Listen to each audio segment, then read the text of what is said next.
Welcome to another episode of Listen, Learn, and Love, hosted by Richard Osler. My guest on today's podcast is my good friend, Susan Hinckley. Welcome, Susan. Thank you, Richard. I'm pleased to be here. Susan is calling in from Fountain Hills near Scottsdale, Arizona. Susan and I are about the same age, but Susan is several years younger. She has Thank you for noticing that. I'll take every year I can get. And for those of you that are in a faith crisis or wanting to help other people in a faith crisis, and most people I meet actually in that stage want to find a way to stay, Susan's story has been very helpful for me and others because she has been walking this road for a long time and remains a faithful, active Latter-day Saint, holds a calling in her ward. I think you're the gospel doctrine teacher, Susan? No, actually, my husband is the gospel doctrine teacher, but I am a Relief Society teacher. That's right. So I remember you've talked about your Relief Society lessons at time, and I'd love to be in your class sometimes. Well, I really have enjoyed that calling. I'm afraid my time is going to draw to a close here, but I've had it for, I think, almost 5 years now. That's awesome. And it's been so helpful to me during that time. So we'll just kind of turn it over to you, especially our listeners that are in a faith crisis or wanting to help others. Susan's story is pretty compelling, and I think will be helpful for our listeners. So Susan, just kind of tell us your story. Well, I hope that you're going to have some questions for me as we go along to kind of guide this conversation. You bet. I want to give you a couple of disclaimers right up front, if that's okay. You bet. And the first one is that I'm probably going to use the word Mormon a lot. And, we're in a tricky time with that. And I respect the people for whom that is difficult. I try very hard not to use it when I'm teaching Relief Society. It's a hard transition. But, I haven't really thought of another word that feels personal to my own life and experience yet. I'm willing to give this idea a shot of not using it. I see some validity in what they're trying to do, and I want to support the prophet in that. But I'm having kind of a hard time, so I'm working on that. That's great. When I'm talking personally, the word is probably going to be Mormon. And the other one is that I kind of want to preface my comments with an acknowledgement that I have a large amount of Mormon privilege, and I know that. So, I don't mean to compare my struggle to anyone who is walking a harder path than I am. I am not LGBTQ. I am not a person of color. I am not single. I am not divorced. I fit, if you were to think of the typical 55-year-old Mormon woman from Salt Lake City, you would be thinking of me. And I understand that puts me in a different place when it comes to trying to navigate this idea of staying in the church despite the difficult things. I start in a different place than some people who are really navigating profound disenfranchisement. So I want people to know right up front that I can't imagine how difficult some other paths must be. I can only speak to my own. What I do hope in sharing my story is that I can create space, because my lifelong struggle to find and feel a place in Mormonism for myself has really resulted from a unique combination of personal attributes and experiences. But it has been a true struggle for me. It has been a true lifelong struggle. And every time that I can create even an additional inch of breathing room for myself, I enlarge the whole by 1 inch.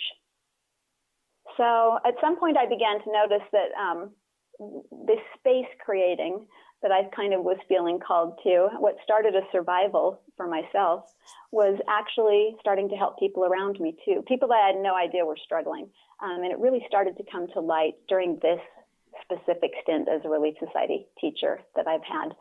It's been a particularly hard time for me, and I've been able to navigate that publicly with my Relief Society one Sunday per month, which has been difficult, but also just a golden lifeline in so many ways as I have worked through some of these hard things and tried to hold my space. I've been able to somehow move the needle in my ward a little bit, I think. Other people who I would never have known were struggling have felt free to share that with me, and we're working through things together. So about the past 4 years or so, I've really been trying to use my experiences and my voice with intention to create more room for the people around me who might need it. That's awesome. So that's kind of where I'm coming from. That's great. Yeah, just keep telling your story. I love that groundwork and that framework. Well, I am an artist and writer. We live in Arizona. I draw a little webcomic called Gray Area that's a lot of fun. I grew up in Salt Lake City, U of U graduate, so that automatically endears me to half your audience and alienates the other half. But my husband did his graduate work at BYU, so I there you have go. At least, I spent some time on the BYU campus. We were married at that point, but I'm a U of U girl. We've raised 3 daughters. We did it living all over the country. We have moved a lot. So I've experienced life and the church in a lot of different places. I'm currently a moderator for the A Thoughtful Faith Facebook group, which has been a marvelous experience. What you get in that experience is a chance to monitor the conversations of about 3,000 of what feel like your closest friends, people you truly come to love and cherish who are navigating hard things. And it has been a profound experience to me to witness the amount of pain that is going on in what are really the bone and muscle of the church. By and large, the people who are in the wrestle to the degree that they're seeking out a support group, they're people who are heavily invested in it. They've given their lives to this, and it's meaningful to them. So they're trying to work their way through. And it is really a privilege to have had the opportunity to kind of witness this process in people and help in any way that we can. Yeah, tell our listeners more about that group, how they would find it, what its purpose is, who's in it, what their goals are.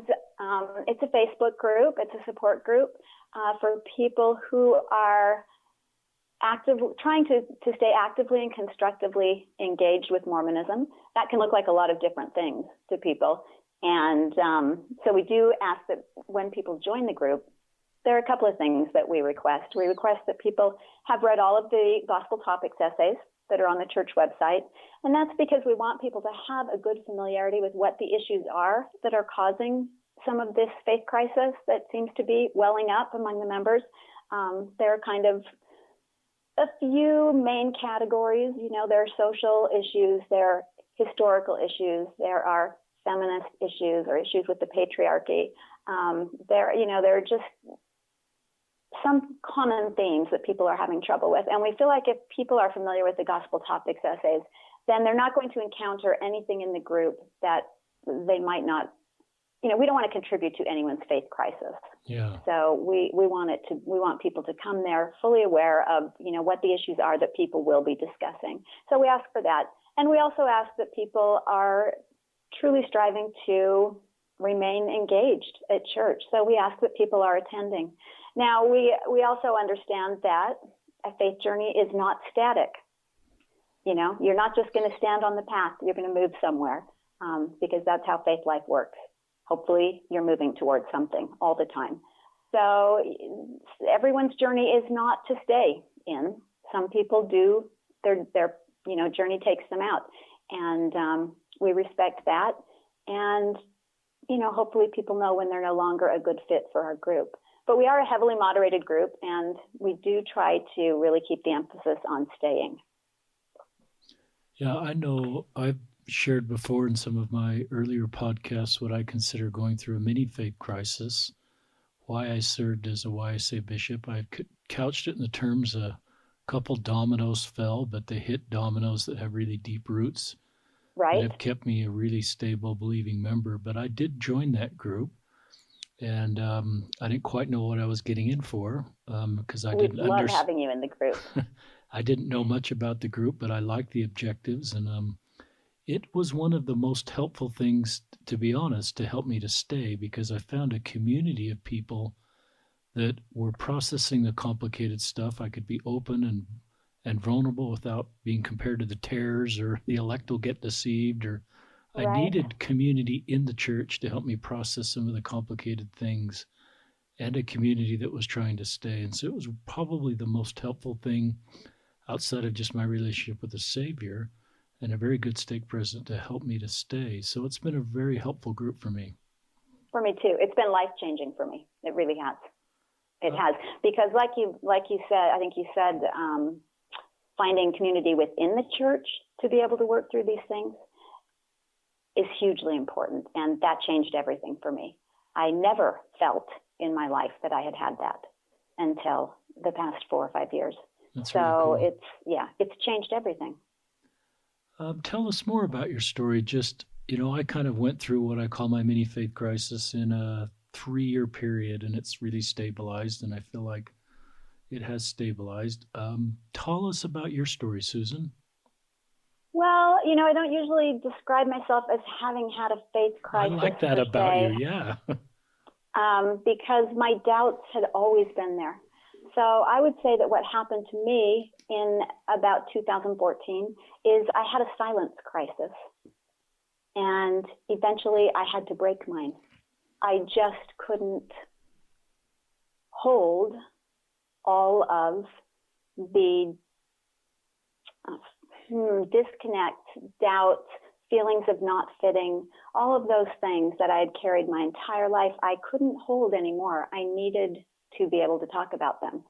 And I had in 2013, I was diagnosed with uterine cancer. Wow. And they found it very early. I was extremely lucky.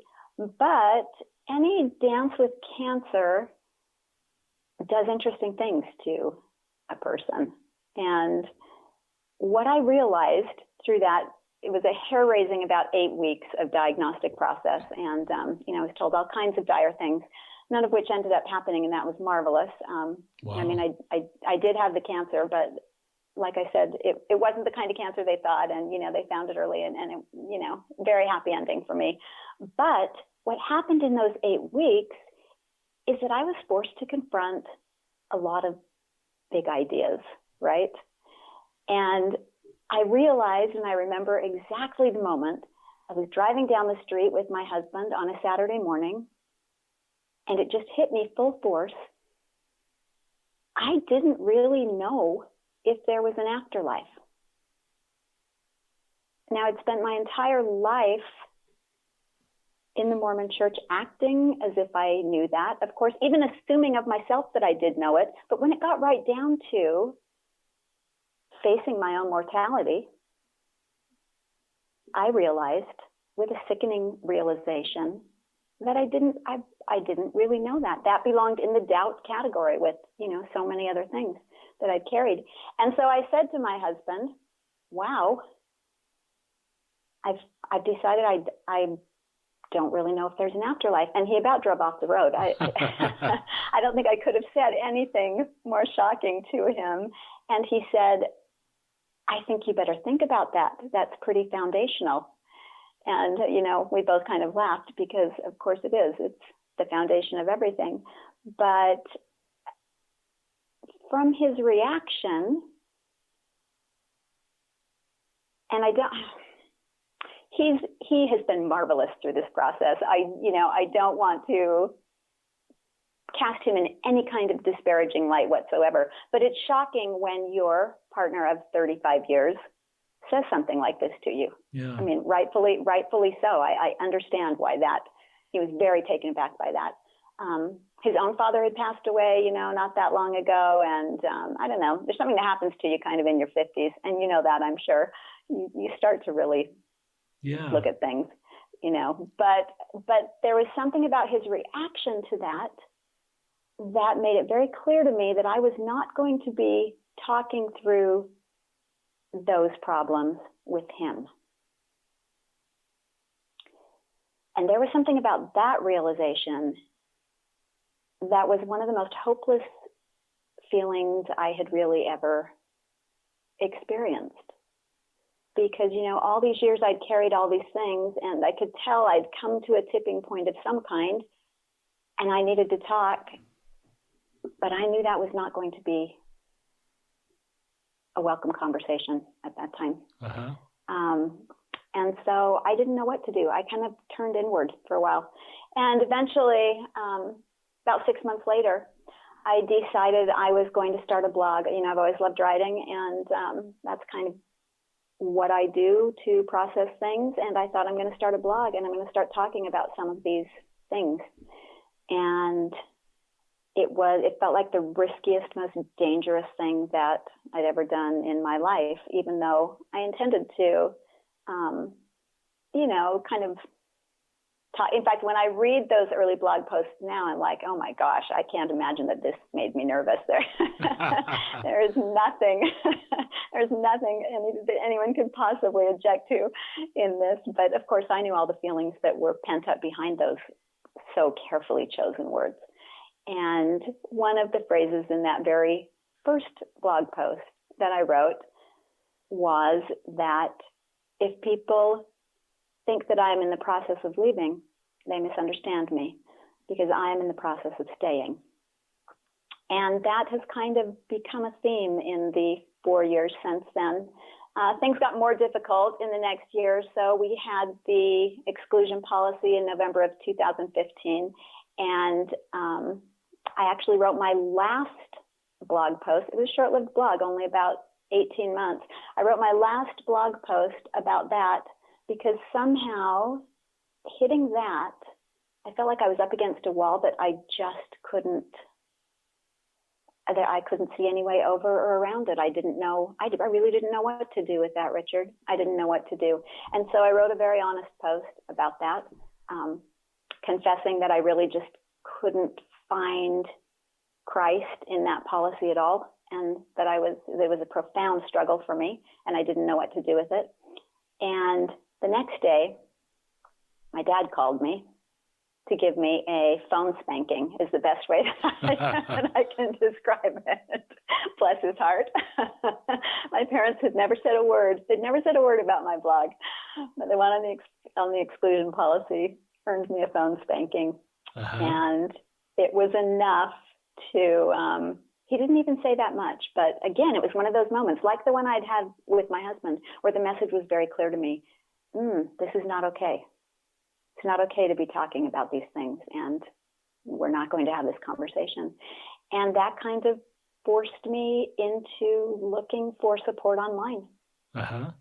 And so that's when I turned to the internet and got involved in first a group called Exploring Sainthood, but then I came to a Thoughtful Faith not that long after that, a year or so after that, and I've landed there as my home. It's my home away from home. It's your home away from online home.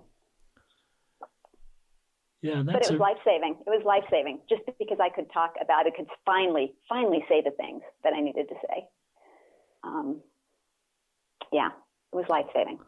Yeah, it's interesting. I kind of found my way in there also. I think we both recommend it's not for everybody. And if someone's just kind of curious about how people are navigating faith, I think it's for those that have sort of had a fallen domino or two already. Yes, definitely. That we do have a very in-depth vetting process. Yes. Because we really do try very hard not to get anyone in that group who isn't in the right place in their journey that it will be helpful to them. We really want to do no harm. So we're pretty careful about that. So one of the questions I have, sometimes I've spent some time at BYU over the last month, and several professors have commented to me or other people in positions of authority there that there is a spike in the number of BYU kids, active Latter-day Saint BYU. I shouldn't call you kids if you're listening. Why I say age or young adults. They're kids. All right, let's call them kids. We love them. Are in a faith crisis, or sort of fallen dominoes, and things are shifting. And it's I don't think it's because of Satan. We could blame this on the last days or the elect being deceived. But these are some of the finest people I know that are going through things that I never had to sort of process at that age in this complex world. If they're, what would you say to them if they're all just sitting in around the table and saying, Susan, here are my issues. How do I navigate this? I actually want to stay. Well, I would say find your people that you can turn to in this. There are people out there who want to help. And I think that finding them is really step one. And I also think if you do start looking around online, you'll know pretty quickly where you're comfortable and where you're not comfortable, what's helping you and what's not helping you. We know when things feel good and when they don't feel good. We know that. And we're entitled to that kind of personal guidance and revelation. And, I really think when in matters of faith, when you're seeking, you'll know where to go. So, I would say finding a place to be able to talk about those things is probably my number one piece of advice, whether it is Good with advice. a church leader. Some people maybe have a relationship like that with their bishop. I've never had a bishop that I've had a relationship like that with. But it could be a parent. It could just be another friend who's going through the same kinds of things. But there is all kinds of good support online. I know that online gets a bad rap, and I understand why leaders are sometimes cautious, about everything that's online. It's a different world. The world is different. All the information is out there, and that is for good and for ill.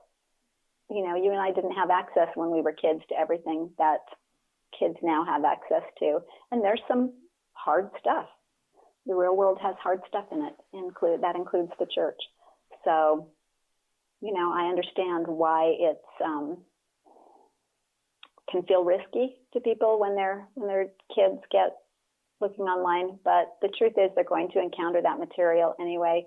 They should also try to find the good things on the internet. And there's plenty of that and plenty of people who are trying to find the good things in that space. So it's been very helpful to me.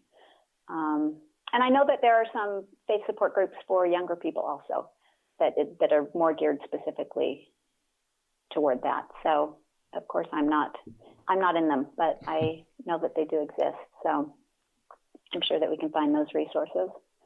That's very helpful. Can you walk us through parts of your life when it was hard to sort of fit in and how you managed to stay? Absolutely. I think one of the things that's unique about you compared to me is if I went back to my 20s and 30s, I fit in and everything. There were no fallen dominoes, all the boxes checked, culturally, doctrinally, policy, everything was just clicking and clicking and clicking. And then I've kind of, I don't look at for me as a step backwards, just like I don't think you do, but I've just grown in my faith and I have a better foundation actually than I did back then to process complicated stuff. So kind of take us back to your 20s, 30s, especially. Oh, can I go back further than that? Because yes. Mine starts much further back than that. So I did grow up in the church, but the problem started very early for me. I was not 1 minute over 10 years old the day that I shook my fist at my junior Sunday school teacher. That tells you how old I am. At my junior Sunday school teacher, and said, "I will not be a baby factory for eternity." And you said that at age 10? This would have been in 1973 or something. So he had no idea what to do with me, I don't think.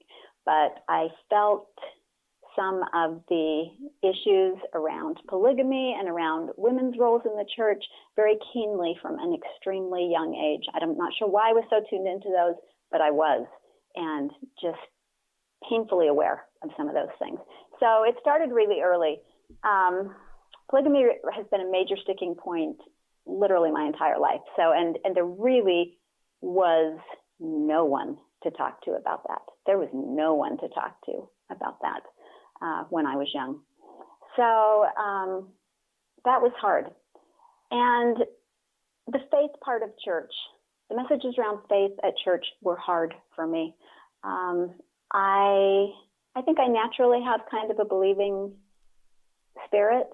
And so I wanted the things that they were telling me, but I had a difficult childhood. There were hard things going on in my childhood. My mother was profoundly ill. All of the adults in my life were absorbed in that. I was left kind of alone to my own devices a lot. And I mean, there were just some really hard and lonely things about some of my young childhood. And so I would go to church and hear about if we had enough faith, we could do anything. And, I wanted to believe. I wanted to believe those primary teachers. I did. But my faith couldn't fix the things that were broken in my life. And it was really hard. It was hard for me. And my mother's illness was mental illness. And again, we're talking about 1971 at this point. Wow. So there was a huge stigma surrounding those things. And, when she would go absent from church for a year, that created real isolation for me in the ward as a child. There were a lot of people whispering around me, I was very aware of the whispers, but children were more seen and not heard at that time, as I'm sure you know. And we weren't involved in those kinds of conversations. And so the adults at church were often whispering about my family kind of over my head. And I was profoundly aware of that. So I felt very isolated. Looking back, I have struggled with mental illness myself. It's really honest. We are 6 generations in our family with this documented that we know. Thank you, Mormon journal keepers, because we have great documentation. But so looking back into my own childhood, I can isolate the years where I really was struggling with depression and anxiety. I had a handful of really difficult years beginning in elementary school. But again, nobody was really looking for that at that point. So I didn't really receive help for those things. I was trying to navigate that by myself. And so I would go to church and hear messages of peace and hear messages of joy and those kinds of things. And I couldn't access that for myself somehow. I don't know. I didn't know how to put that to work in a life that was very full of fear and anxiety and pain for me. There was social isolation. We lived in an extremely rich ward in Salt Lake City, and we were not rich. And so that was difficult. There's just kind of a disconnect. Those things are important to kids, and so wearing hand-me-downs to that ward was a tough thing. So there was a social isolation. And then there's just like my general personality, Richard. My personality has some problems. And we think your personality is awesome. And that I'm always going to be skeptical and cynical, and I have a lot more interest in questions than answers. But that is not a naturally happy personality for a young Latter-day Saint girl. That sets you up for some challenges. It's not the ideal, let's just say that. So I have felt a lifelong disconnect. I just had a fundamental lack of ability to fit. When I got a little older, I had to decide whether I could stay in this painful thing or whether I was going to follow my rebellion out. And for a variety of personal reasons, I decided to double down on it. So I got married at 18. 2 things to say about that. One is that I was halfway through the University of Utah at that point. So I graduated at 19. Wow. I don't know. There are different kinds of 18-year-olds, and I was the kind for whom it was not that horrifying to get married at 18, although, still, statistically a little horrifying. But the other thing I would say is that Heavenly Father knew that I was going to jump, and he provided a net for me. That is the easiest way that I can think of to say it. I could not have married a better man who was more perfect for me. He saved my life. Wow. He saved my life, and he was a gift that was sent. That is one place where I've truly felt the hand of God in my life, and that is that I was at a place where I was going to do something to escape my childhood, and the escape was provided for me. Wow. So that's a part of my story. So that I was a young married 18-year-old Mormon girl and didn't know what to do next. So we started having kids because that's what you did, I guess. I don't know. I wanted to fit, I just wanted to fit, Richard. I've always been on the path of wanting to fit, and got married, figured out it didn't solve all my problems. And I was still me, unfortunately, still misfit me. So I thought, well, maybe if I have babies, that'll fix it. Guess what? The problems continued. It didn't fix anything. But so trying to pursue a life that looks like the, quintessential Mormon life is not necessarily any kind of fix for a disconnect like I had. It just isn't. I've had to work through that on my own. But I really think in the working through it is where the answers are. It's the process itself that is the essence of what my membership in the church has done and can do for me in my life. It's in the process that I can become what I'm supposed to be. I understand that now. It would have been great to understand it at age 10. I didn't, but I do understand it now. And so I am able to find tremendous value in the wrestle itself. I've looked around at a lot of things in the world, and I've never seen a better template for living.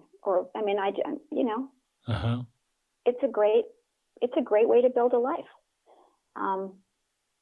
So I found hope in a lot of its teachings. I found comfort in the familiarity. I loved my heritage, so many things. Deep connection to the music of the church. It is the soundtrack of my life.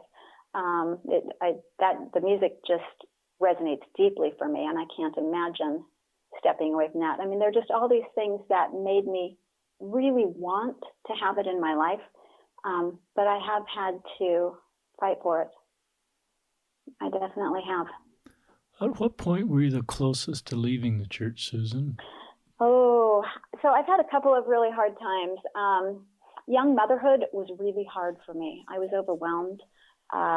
We had some difficult church assignments, actually, during those years. We served in a Laotian branch in Minneapolis, and I was pretty much physically exhausted.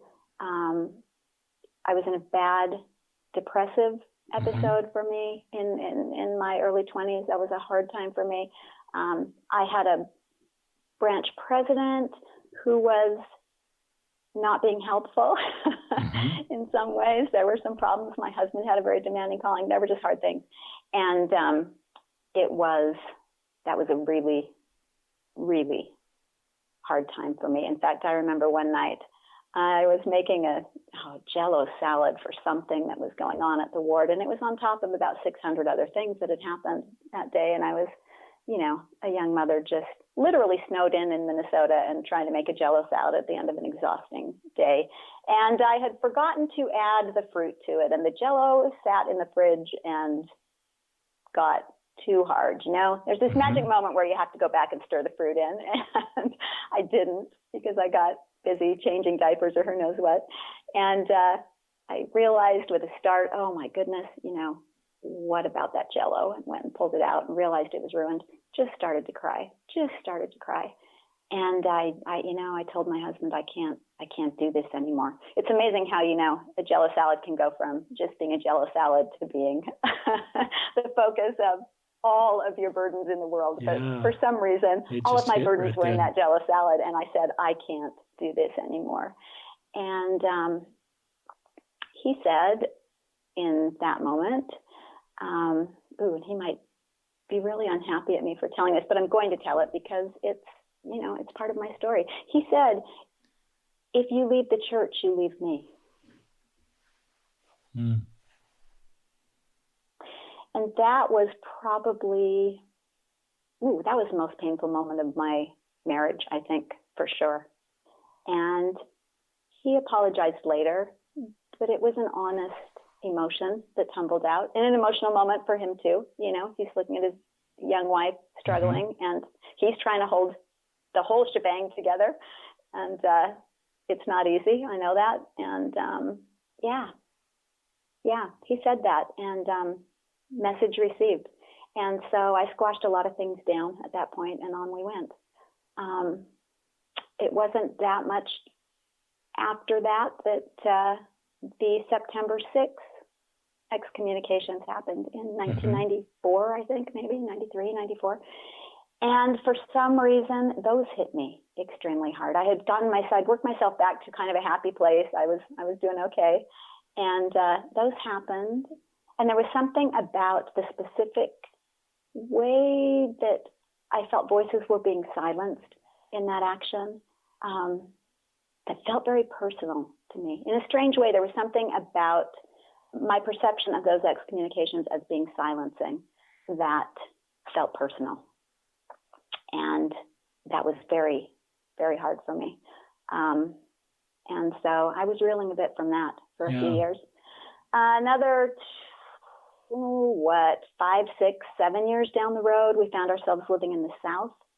And there was a profound cultural disconnect. We went from Seattle to kind of east of Tampa, one of the more, backwater areas of Florida, really. So Florida is about 5 different states in one, but some places feel very deep south. Some places don't feel like the South at all. Some are very deep south. And this area that we were in did have a real deep south vibe. And so the culture shock was intense for our family, intense. And there were things in that ward that we just didn't know how to process at all. There was racism in that ward, deeply embedded racism. All the bad words you can think of existed right there in that ward. And there was sexism, and there were just problems. My girls, my oldest was in high school at that time, so my girls were middle school to high school. And, they didn't know a thing about the culture we were stepping into, but what they did right off the bat was make friends with some of the Black kids at school. That's cool. And that really was the beginning of the unraveling for us in that ward. It was not okay. And we were told in no uncertain terms that it was not okay. And by the end of the 2.5 years that we were in that ward, the bishop of that ward was not speaking to anyone in our family. And I was there with the kids alone for a year. Russ had moved on to the next job. He was back in Minnesota, and I was there finishing out our daughter's senior year. And there was a night when I was sitting at, I don't know if it was New Beginnings or Young Women in Excellence, one of those young women's activities. And we're in the chapel, and we're all sitting on a bench. The bishop is coming down the line. I'm there alone because my husband lives in another state. And the bishop's coming down the bench, and he's shaking everyone's hand, saying, "Nice to see you, good to see you, nice to see you." And he comes down, and he shakes the hand of the person on one side of me, and then he just steps sideways and shakes the hand of the person on the other side of me. Wow. That is and says nothing. Incredibly painful. And he knows that I'm living Just there stunning. alone. He knows many things about me at that point. And it was a very specific thing that he chose. And in that moment, I can only call it a spiritual experience. It was as real to me as anything I've ever experienced.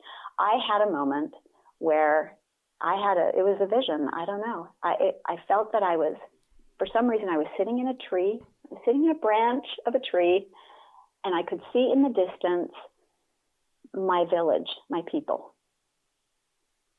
I was sitting high above them, and I could see them in the distance. And the thought came very clearly to me, this is how people leave. You can go back there, or you can turn around and leave. This is how it happens.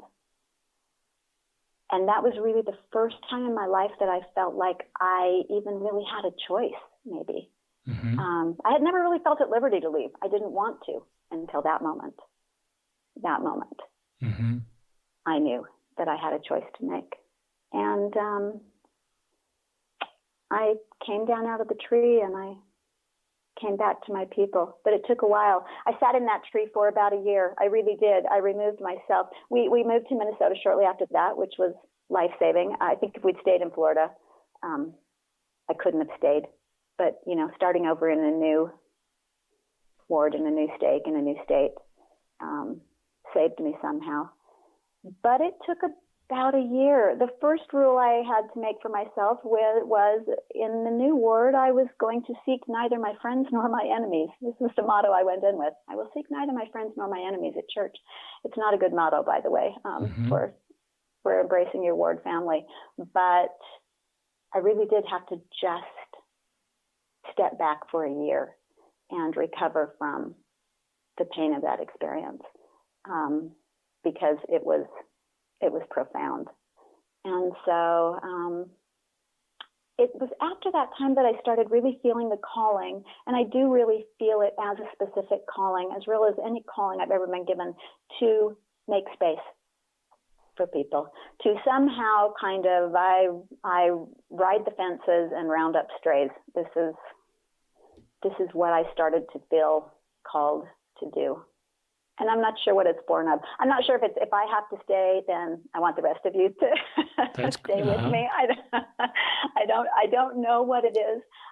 Honestly, I think in part it may be that I started to sense that I had a gift, either through my experience or, you know, my ability to write, or my willingness to be vulnerable in my teaching and my speaking and my writing. That I had a gift for helping people kind of figure out how to stay, or making space for people. It was really after that time. And I think part of it also might have been that I had to first make space for myself. It's interesting. I had come to this crossroads where I was like, okay, I have got to claim my place. And then I really started to feel called to make room for others. And so that was probably in about 2001. So I've been at the making space thing for a while. It's a lot easier now that the internet's been invented, by the way. Just everything's better. I want to talk more about how you're making space, but I love this tree visual. There's something about the tree, because as I'm listening to your story, I'm thinking of principles that apply to our listeners that want to do what you're doing, Susan, and find a way to stay. And they're looking for mentors and they're looking for examples or models. And I think this tree is interesting to me because it's sort of like the tree to me represents, a holding spot or a place you can see really well. And you're not really committing exactly what you're going to do. You're going slow. I think sometimes people have a fallen domino or a really brutal experience like you had in Florida and say, well, I'm out. And maybe kind of quickly they go fast. And I think one of the things I've learned from the support group from others is to go really slow, and to make sure that the emotion that you feel, which is totally justified, can heal a little bit so you have clarity as you're in this tree, this healing tree. And you're giving yourself permission to be in the tree. So that's a pretty interesting visual, and maybe that's super intuitive of you, because that's exactly what it felt like to me. It was some kind of liminal space, right, where I was suspended on this tree branch. What kind of a tree was it? I'm thinking of everything. I don't know. It had leaves. It was a leafy tree. That's all I can tell you. I don't know what kind of tree it was, and I've not had a history of being a tree person necessarily, so I'm not really sure why I suddenly was on this branch, but I was very specifically in a tree, and it was a liminal space for me to survey everything from a distance and figure out what I was going to do. And I didn't feel like I needed to hurry down from that branch. I felt like I was there to make a decision, and I could stay there. It was a safe place for me. And as you described this tree, the visual that came to my mind is a tree kind of by itself. So it wasn't just one tree with bigger trees around it. It's one tree No, kind of it on was its own. just a tree by itself. I think it was sort of like a flat plain, and I could see the lights of the town in the distance. But I am off in this lone tree by myself, and it was a good feeling place. Except that it was a scary place because, like I said, it was the first time that I felt like the vision was open to me of, wow, I really could leave. This is how it happens, and people do make that choice. So it was an arresting sort of vision when it happened, but also comforting in its own way because it gave me a place to take stock. And I'm with you. The number one piece of advice that I give people about all of this is to have patience with yourself in the process. I feel like God is not nervous about this. God is not nervous about it. And we can have patience in it. My favorite scripture is Jeremiah 29:11. And it says, "For I know the thoughts that I think toward you, saith the Lord, thoughts of peace and not of evil, to give you an expected end." And I love the idea that the Lord knows the end. He knows the end. He knows where he wants us to end up, what he wants to give us. He's not worried. We can take our time finding our way there. I love that. I love this tree. I'm still thinking about it. It's really powerful. And I think if I were your friend or your priesthood leader, if you opened up to me, my reaction is give you permission to be in the tree. And don't say, well, gall, Susan, you've got to sort of decide what you're going to be and what direction you're going to go. And you're kind of, not being strong here because you're kind of figuring this out and going slow. And the more, now I would say permission to be in the tree, permission to do this the way you feel, do it, and validate the road that you've chosen to take versus somehow try to pull you out of the tree. Interesting. Yeah, I don't think there's anything about this journey, if done right or done well, that can be forced or hurried. I think it's a slow process. I mean, staying definitely is a process.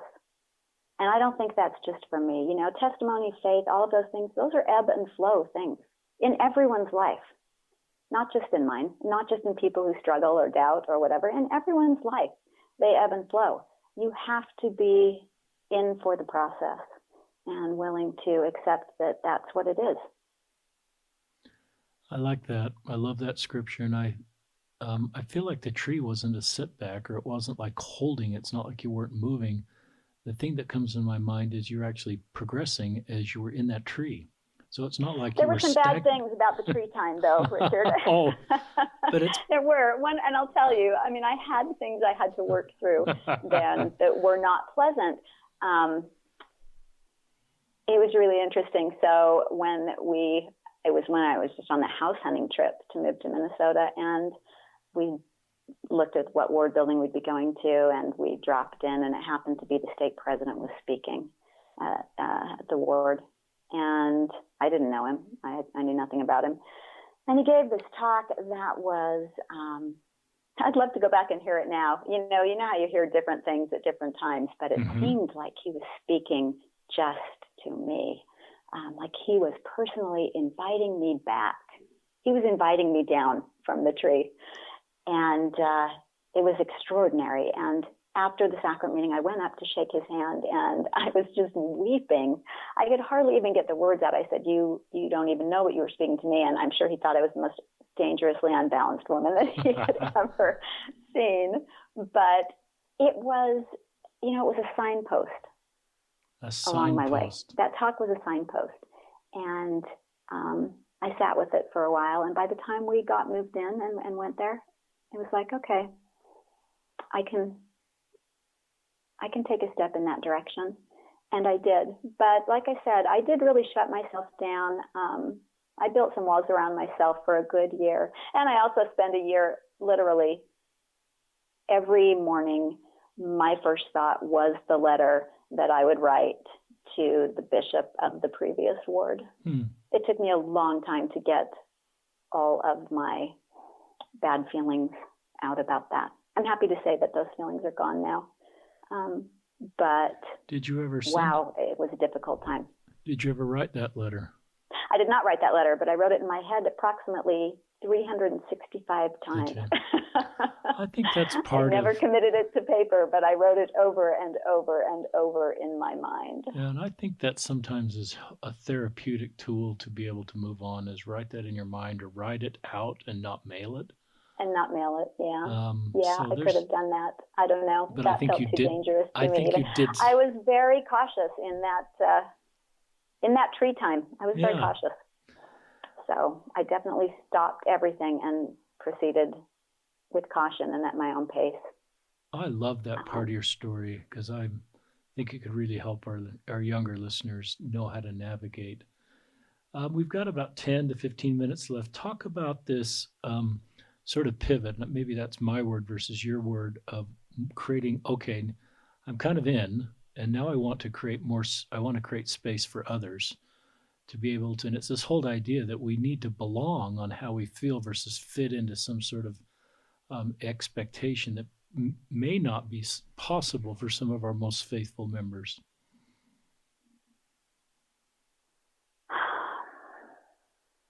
So you're asking, how do I go about trying to create space? Is that what, do I understand your Yeah. So I think at this, when you came back to, I think Minneapolis, you said, I'm gonna be in and try to create, be authentic and create space for other people to be authentic, I think is one of the things I picked up perhaps. Yeah, I was pretty underground about that. It really was something that I felt called to and I wanted to do. And anytime that I had an opportunity to speak or teach, I tried to plant code words and ideas. There are things you can say that can mark you as a safe person. I always try to mark myself as a safe person. But the 11 years that we spent in that Minneapolis ward, that's right before we moved to Arizona, the 11 years that we spent there, 10 of those years I was in the state primary. So I really didn't have an opportunity to do the kind of things that I wanted to do. So that was more on the sly in personal relationships with people, and frankly also just still for myself, trying to make space for myself. We had some hard, difficult, oh my goodness, sorry about that. I've been talking too much, obviously. We had some hard things in our family during that decade in Minnesota, and so I had some things to work through. Our oldest daughter left the church during that time, and that is an experience for a parent. For someone who has been working their whole life to stay, there was something about the process of having a child decide to leave that was like grieving. It was like mourning a death for me. Wow. It was like mourning a death. I didn't even really begin to know how to process that because I'm not sure why.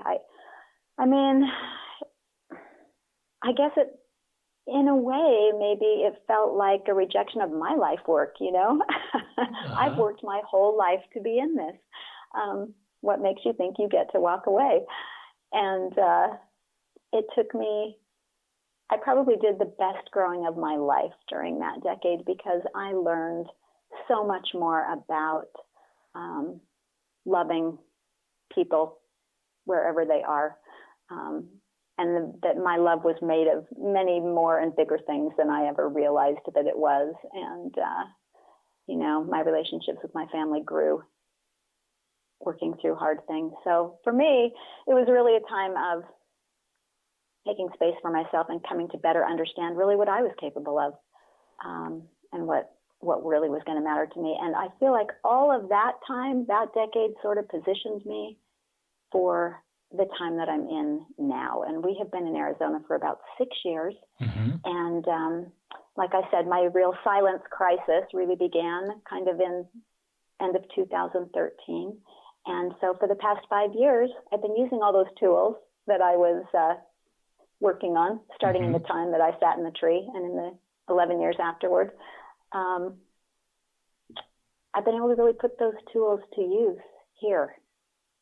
And it's been really it's been the hardest part of my time in the church in many ways, but hard in a good way, because I feel like it's progress, it's growth for me. It's not just hanging on by my fingernails. I'm really doing something now. I'm really doing something intentional, and I really am helping, other people. I am helping other people. And is that partly your Relief Society lessons and the space you're creating in Relief Society lessons, so other sisters open up to you on things they've never shared with anybody? Yeah, so my Relief Society lessons have been really interesting. Because I've been struggling with all of these things, because unfortunately my Relief Society calling coincided with my silence crisis when the dam broke and I had to start talking. It meant that I had to start talking in Relief Society also. And that can be a hard thing.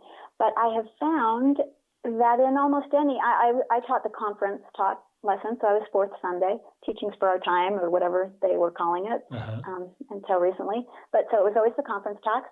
And there were some that I resonated with more deeply than others. There were some that were really difficult for me. And I found that I could always stand up and say, here's the part of this that's hard for me. Here's the part of this today's topic that's been a struggle in my own life. Let me tell you why this is going to be difficult for me to talk about, because this feels hypocritical to me for this reason. There was always some way takes a lot of courage that I could approach it that felt authentic to me, the struggle that I was in, right? But that also opened the door for other people's experience to also come into the room and the discussion. And I think that they didn't know what to do with me for the first month or two, maybe. And then it just sort of really took off. I don't know. It's been a remarkable experience. We talk about all kinds of hard things in our Relief Society now. And I feel like we've created a truly safe space in that room. And that's been a remarkable thing. But I had to be willing to go first, always. Every time I get up there, I have to be willing to go first and say, okay, I'm going to give you the real story here. I'm going to be vulnerable. And so I do. I love that. And it works. I really love that. And I think our members are really hungry for that type of dialogue at church. Otherwise, we'll find other groups, perhaps out of the church, that will dialogue. I assume that I think they are hungry for it. It's amazing how people respond. I think it's unexpected. So for a minute, they have to get over the initial shock, right? But then you see people come alive in the lesson in a different way than, the usual thing where we're really all just there ratifying the same idea, right? It's the same idea that we were ratifying last week, or, whenever we talked about it, we all just sort of nod our head and agree. There's not a whole lot of real discussion often that goes on at church. And if church is not meant to be a workshop for figuring out our real lives, then I can't imagine what it is meant to be. That's powerful. That's what we're there for. That's what we're there for, is dump our pieces on the table and say, could you help me put this together into, something that looks anything like what it's supposed to look like? And so we work on it together. But that's powerful. That's got to be the goal. And it's been a hardship to get there, but we've gotten there in our Relief Society. We really have. Do you find all age groups open up as you're vulnerable, or do you find it just depends on the individual person? Oh, that's a great. Do the younger people open question. up? My ward has kind of an older demographic. but I have millennial kids myself. And I spend a lot of time online, right, where a lot of young people live. So I can sort of navigate both. Navigate both things in a way. And the young people listening might say, oh my goodness, you are so deluded. You are an old lady. But I feel like I navigate it pretty well. I don't know. I've had a good response. That's all I can say. You're reaching, I think one of the challenges for elders, quorums, and relief society is involving the younger people that may have less church experience, or they're just naturally could be muted. So I think it sounds like you're doing a job of trying to bring all voices equally and be heard.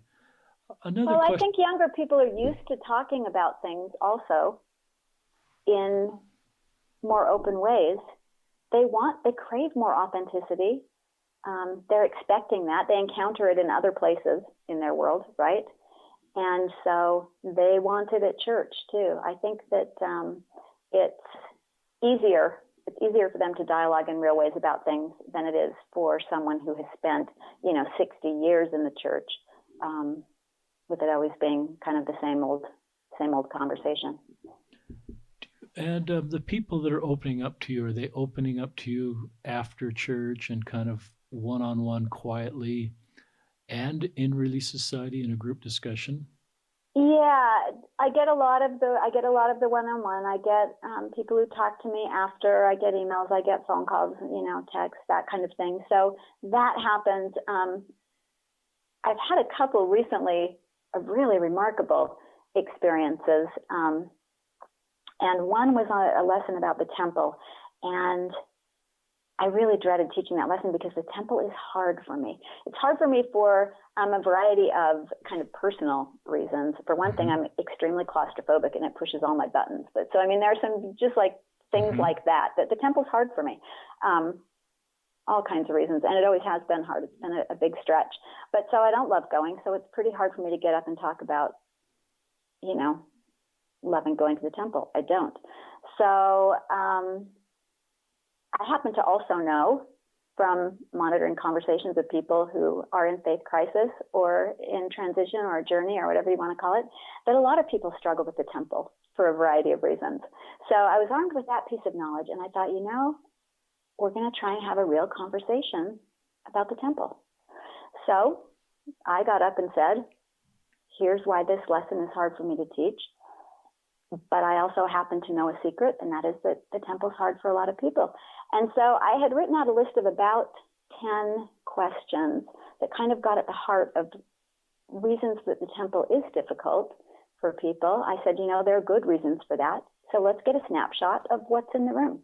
And I asked people to raise their hand, and I started with my questions. And the questions were things like, who has someone in their family that they have a difficult relationship with?